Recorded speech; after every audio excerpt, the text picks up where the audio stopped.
एक ऐसा गांव जहां हर मुस्कान के पीछे एक डर छुपा था और एक राजकुमार जो सच्चाई की तलाश में खुद को ही खो बैठा। बहुत समय पहले हिमालय की गोद में बसा था एक शक्तिशाली राज्य, वत्स राज्य। वहां का राजकुमार महेंद्र गुप्त अपने ज्ञान, नीति और साहस के लिए दूर दूर तक प्रसिद्ध था। एक दिन उसके गुरु ने उसे 4 अमूल्य उपदेश दिए। 1. संकट में कभी धैर्य मत खोना। 2. जो जैसा दिखता है वैसा होता नहीं। 3. सत्य का साथ कभी मत छोड़ना। 4. प्रेम कभी स्वार्थी नहीं होता। इन्हीं उपदेशों को लेकर वह एक गुप्त खोज पर जंगल की ओर निकल पड़ा। घने जंगलों को पार करते हुए वह एक ऐसे गांव में पहुंचा जहां के लोग बेहद अजीब थे। वे नम्र तो थे, पर उनकी आंखों में छुपा था लालच और चालाकी। महेंद्र गुप्त ने उन्हें अपना परिचय नहीं दिया, बल्कि एक व्यापारी बनकर वहीं रुक गया। वहीं उसकी मुलाकात हुई एक लड़की से। बड़ी बड़ी आंखें, शांत चेहरा और बोलने में अत्यंत सरल। वह थी उस गांव के सरदार की सबसे छोटी बेटी। सब उसे नीचा दिखाते, पर उसकी आंखों में एक अलग चमक थी। उसे राजकुमार की सच्चाई का आभास हो गया, पर उसने किसी से कुछ नहीं कहा। कुछ ही दिनों में गांव वालों को उसके धन और आभूषणों की भनक लग गई। अब उन्होंने एक योजना बनाई, राजकुमार को मारकर लूटने की। लेकिन वही लड़की, ठग की बेटी, चुपचाप राजकुमार के पास आई और कहा, यहां से बचना है तो मेरी बात माननी होगी। वह उसे रात के अंधेरे में गांव के बाहर एक खुफिया रास्ते से ले गई। बचते बचाते वे दोनों जंगल की सीमा तक पहुंचे, जहां उन्हें एक नदी पार करनी थी। वहां विदाई का समय आया। राजकुमार ने कहा, तुम मेरे साथ चलो। पर लड़की मुस्कुराई, मैं ठग की बेटी हूं, लेकिन तुमने मुझे इंसान बनाकर देखा। यही मेरे जीवन का सबसे बड़ा सुख है।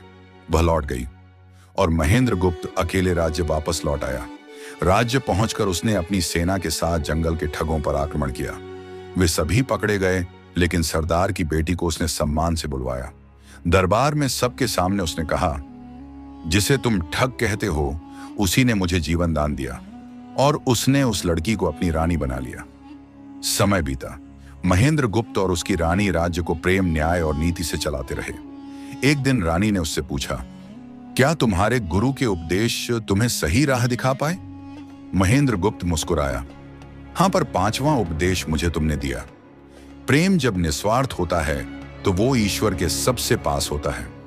महेंद्र गुप्त अब गांव में एक साधारण व्यापारी की तरह रहने लगा था, पर उसकी आंखें हर बात को गहराई से देखती थीं। उसे सब कुछ साधारण नहीं, बल्कि किसी बड़ी साजिश की तैयारी लग रही थी।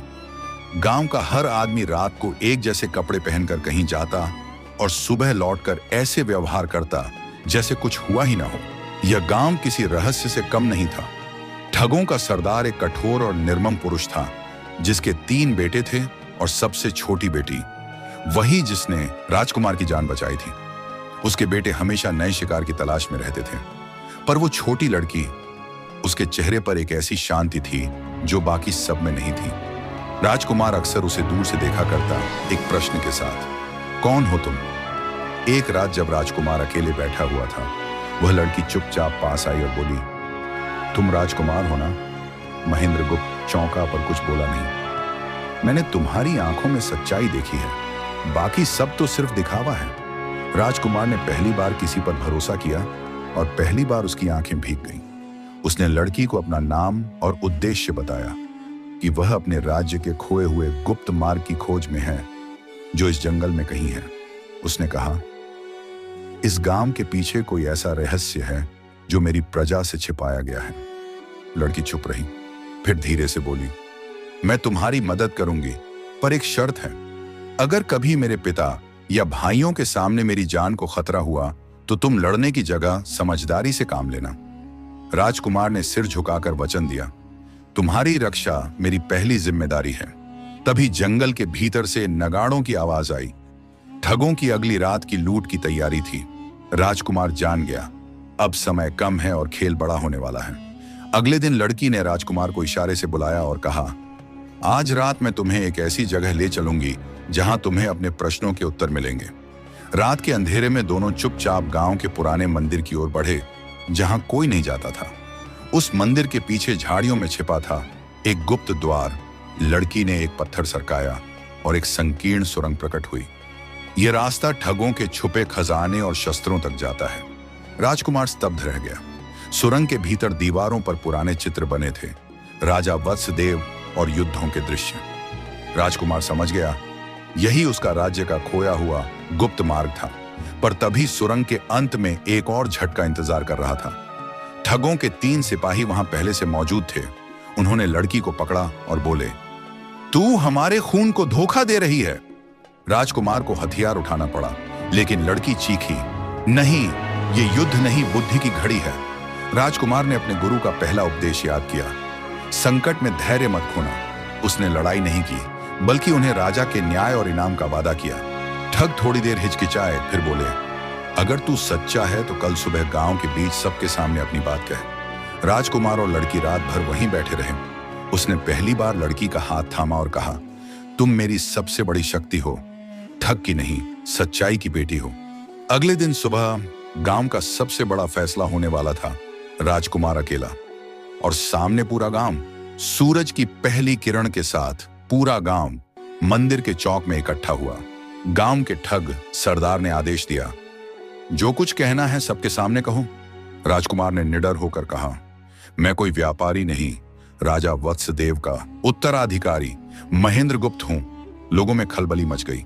उसने कहा, यह जंगल, यह गुप्त मार्ग और ये लोग सब मेरे राज्य का हिस्सा हैं।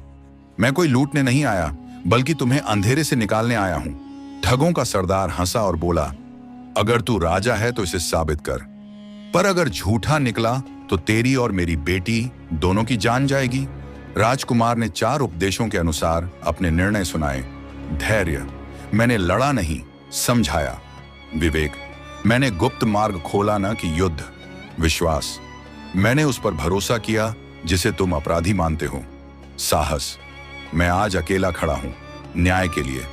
भीड़ चुप थी, पर तभी लड़की आगे आई और बोली, अगर यह झूठा है तो मैं सबसे पहले इसकी सजा भुगतूंगी। उसने सबके सामने बताया कि उसने ही राजकुमार को बचाया, गुप्त रास्ता दिखाया और अपने भाइयों से लड़ी। अगर मेरे कर्म गलत हैं तो मैं आज यहीं अपना जीवन त्याग दूंगी। लड़की ने छुरा उठाया। पूरा गांव सन्न रह गया। ठग सरदार चीखा, रुक जा, मैं झूठ और साजिश में हार गया, तू जीत गई बेटी। राजकुमार ने उसे गले लगाया और कहा, तुमने मेरी नहीं, सच्चाई की रक्षा की है। गांव अब ठगों का नहीं, एक नई उम्मीद का हिस्सा बन चुका था। और इस तरह एक ठग की बेटी राजा की सबसे बड़ी सलाहकार और रानी बनी, क्योंकि उसने अपने अस्तित्व को त्याग कर सच्चाई को अपनाया था। गांव में आज पहली बार डर नहीं, उम्मीद का सवेरा हुआ। ठगों की झोंपड़ियों में आज लूट की नहीं, जीवन की बातें हो रही थीं। ठग सरदार अपने झोपड़े के बाहर बैठा था, चुप और थका हुआ। राजकुमार उसके पास गया और बोला, तुमने अपना बहुत कुछ खोया, लेकिन आज अपनी बेटी को पाया है। सरदार ने कहा, मेरे पापों का बोझ भारी है, पर अब मैं अपने हाथों से कुछ अच्छा करना चाहता हूं। गांव को शिक्षा और सुरक्षा चाहिए, न कि शिकार। राजकुमार ने गांव के पुराने मंदिर को नया स्वरूप देने का आदेश दिया। अब वह मंदिर सत्य, सेवा और न्याय का प्रतीक बनने वाला था। गांव में पहली बार न्याय सभा लगी। लोगों ने अपने अपराधों को स्वीकार कर माफी मांगी और गांव को पुनः बसाने की शपथ ली। राजकुमार ने लड़की के लिए सबके सामने कहा, यह अब सिर्फ मेरी रानी नहीं, पूरे राज्य की गुरु और मार्गदर्शक बनेगी। इसने दिखा दिया कि दिल की सच्चाई खून के रिश्तों से बड़ी होती है। लोगों की आंखों में आंसू थे। उनकी ठग की बेटी अब धैर्य की देवी कहलाने लगी थी। 1 साल बाद वही गांव राज्य की सबसे सुशिक्षित और सुंदर बस्ती बन गया, जहां हर बच्चे को बताया जाता था, अगर तुम सच्चे हो तो तुम्हारा अतीत मायने नहीं रखता। राजकुमार महेंद्र गुप्त और उसकी रानी ने अपने जीवन का एक ही लक्ष्य चुना, हर अंधेरे को उजाले में बदलना। और इस तरह समाप्त हुई ठग की बेटी की कहानी, जिसने हमें सिखाया, धैर्य, विवेक, विश्वास और प्रेम किसी को भी बदल सकते हैं।